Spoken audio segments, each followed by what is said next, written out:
What's up, everybody, and welcome back to another episode of the B-Roll Sports Podcast. Today, we're going to be talking with someone that a lot of you might know, and I think you guys are going to really enjoy this episode. So without further ado, let's get right into it.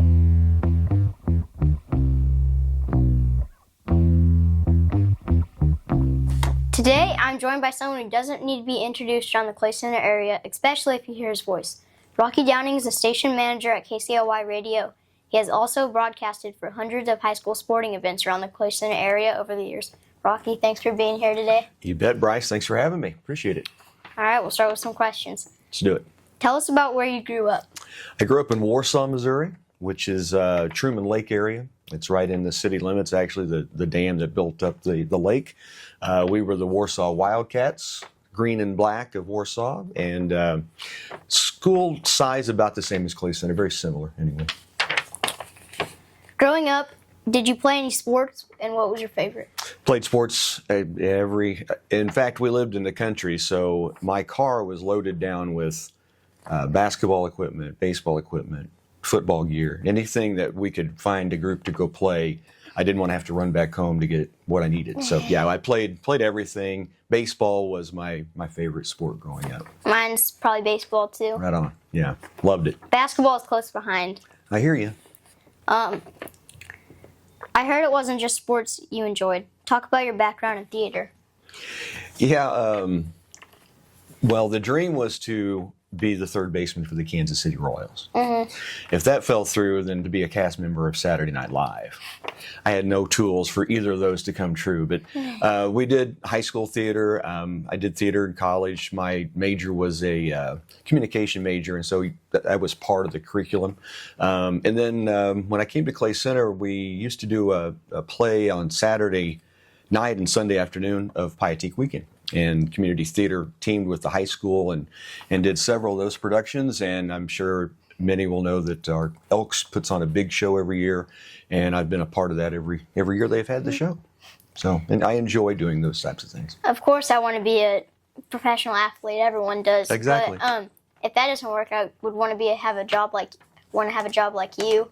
Nice. Maybe a doctor. I don't know. Yeah. Still figuring it out. Hey, you got plenty of time. What did you do after high school? I went to Jewell College, which is just outside of Kansas City.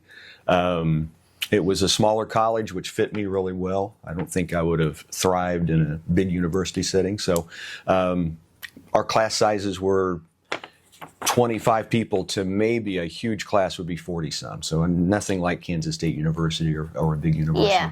Majored in communication. I worked at WKRP or WJC, the Voice of Achievement, was William Jewell's radio station on campus. And I worked a couple hours a week there, and that was my only experience before coming to Clay Center in radio.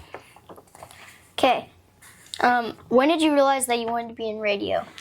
Well, early on in my front yard, I played a lot of wiffle ball games and a lot of basketball games. And I would do play-by-play while I was playing those games. So that was my first experience. Radio has always been something in the back of my mind I thought would be a blast to be a part of. Yeah, I do that sometimes. Yeah. Like, I'll do it inside my head. Like if I'm playing basketball outside. For the win.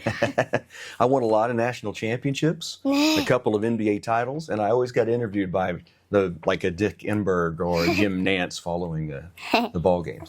How did you get to Clay Center, and how did you get a job with KCOY? I was in Kansas City out of college, and I managed retail. Back in the day, Bryce, there used to be stores where you would rent videos on a tape, and you'd take them home and play them at home.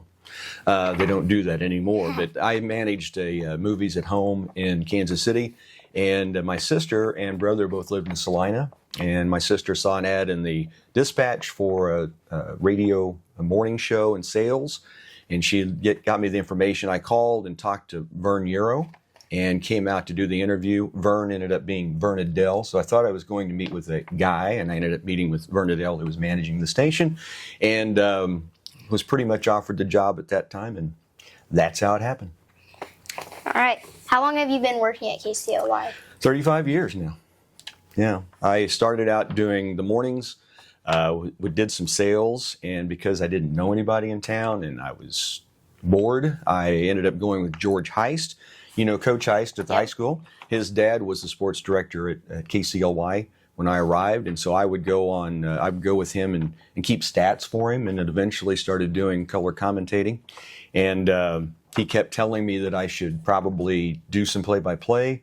And we were in Marysville at a girls' high school basketball game, and we got to halftime, and without my knowledge ahead of time, he said, and now with the second half call, here's Rocky Downing. And I took over, and that was the first play-by-play I'd done on here. Yeah, I've never really, that was a question I wanted to know about, how long you've been working, because I was kind of interested. Yeah, 35 years. It doesn't seem that long at one point. And another time it seems like it's been forever. Yeah. I know you don't just show up and start talking at sporting events. Talk about your prep work before you actually go on air to broadcast a game. Well, first I'll tell you, now it's a whole lot easier than it used to be because of the internet and all the stats that are out there and different sites you can go to. But finding the names and making sure you get the names right, any stats you can gather. We have our league broadcasters are all good friends, and so we share information with each other, and that's a good way to get prepped and kind of know. They can give you an idea what the team's about, what they have going on, and the stats and names are the biggest things. Yeah. I mean, it's pretty easy for me to do it, to talk about stats. All I have to do is just search up on the internet, like NBA Finals stats, and it just pops up right there. One thing that you'll want to think about is, and it may all be on an iPad or computer that you're using, but I have charts that I keep with the names. Like in basketball, I'll have our home team, and I'll have our visitors, and I have them by their jersey number. Oh. And that way I can scan up and down as they're going down the court, and I'll have their stats right there as well. Football is a flip chart, so I have offense on one side, defense on the other. So those are some things you might think about, or come to the station sometime and ask me about. Okay. Is it difficult to be unbiased when you're calling a game? Not really. Obviously, as the voice of the Tigers, I am for the Tigers, and so I get excited when Clay Center does good, big things. But I try to really be fair to the other team. They're high school athletes. They're not being paid to be out there, and so be very fair. And I get good response from the neighboring towns that we go up against, that I think I do a good job of that. If they do a good play, I'm going to let people know about it. But when Clay Center does something really good, my voice tends to rise quite a bit. Yeah. Yeah, talking about that. I forgot what I was going to say. Happens to me all the time. Oh, yeah, it was hard. It would be hard to be unbiased for me. Yeah. We do just some area games, and a lot of times we'll be, like we've done Hanover quite a bit in the state championships, and so I'm the voice of Hanover at that time. But this past year, Hanover and Lynn met up in the state championship in girls basketball, and so I was broadcasting for both sides. So I was excited for both, and that's when you can really be unbiased. Yeah. What is your favorite sport to broadcast? That's a tough one. Probably, I'm going to say baseball. We don't do as much of that, but that's what I grew up listening to. I listened to Denny Matthews and Fred White in Royals baseball, and so that has a nostalgic feel to me, but I really do enjoy all the sports. Football and basketball came pretty easy to pick up on how to call. Learning volleyball, I didn't know much about volleyball. I literally had one of the players kind of sit with me and show what their plays were, if you will. And I was able to kind of get a rhythm on that. And then wrestling, we didn't have wrestling where I grew up. And so I've learned a lot. In fact, Benny Wallace, at one of the first tournaments we were calling, we were down low in the booth near the mats, and in between matches, he was showing me different holds and moves, so I had some idea what I was talking about. But I've learned it and learned to respect that sport a lot. For me, it'd probably be basketball, just because of how high-paced it is. Like, yeah, it's fun. You get it, like, there's a point every minute, so it's pretty easy. I mean, in baseball, it'd still be fun, but it's just a lot slower pace. It is, yeah. Yeah. Let's see. One of the parts of your broadcast that players and parents enjoy most is that you give players nicknames that stick with them throughout high school. How did you start nicknaming players? Well, we all kind of nicknamed each other in college. We had Lim and Stretch, and we could go on. And they called me Balboa. And so that was kind of a thing. But it was also Chris Berman on ESPN was really big into giving nicknames out. And so that was kind of a niche. And George Heist was doing some of that too. And so, it just kind of caught on. And now you got two in your family, Mighty Mac and the Praying Mantis. Yeah, I got Wild Wild West. What's Owen's? He was the Ozone. Oh yeah, Ozone. Yeah. So there's quite a bit of... Probably the first one was, I think, was Justin Heigl, who was a great returner, kickoff returner, and he was the H-bomb. And I think the first girl's nickname that I gave was Beth Erickson Foster. I called her Lady Windex because she cleaned the glass. She cleaned the glass and rebounded very, very well. So, what was your favorite Clay Center game you ever broadcasted? You know, you gave me an idea you were going to ask that, and I really tried to think what would it be. And there's just so many, and so many different people. Probably the 2016 Girls State Championship basketball would stand out at Emporia. Calling games when Nicole Oldie Johnson and Kendra Wecker were both in the NCKL going head to head was pretty cool. But there's just so many that have been very, very special. Hard to pick one. Yeah. I mean, I don't really know because I don't have that much depth that I know of. Like, I don't know, probably 2021 or 2020 and above. Sure. So, do you have a favorite game that you've been to? Like maybe your sister or brother played in that stands out? I really enjoyed the game at Pratt, Sub-State Championship. And I also like when my sister went to state. Yeah, no kidding. Many people know you for your sports broadcasting, but you do a lot more than that at KCOY. Walk us through a normal day of work. Usually get to work around 5:15ish in the morning. Do the morning show. I have several different programs I do for both our KFRM and KCLY station. During the summer, I can usually get away earlier in the afternoon. During the high school sports season, it's pretty hectic, with the late nights at ball games and early mornings back at it. But yeah, that's kind of the rundown. What's your favorite part of your job?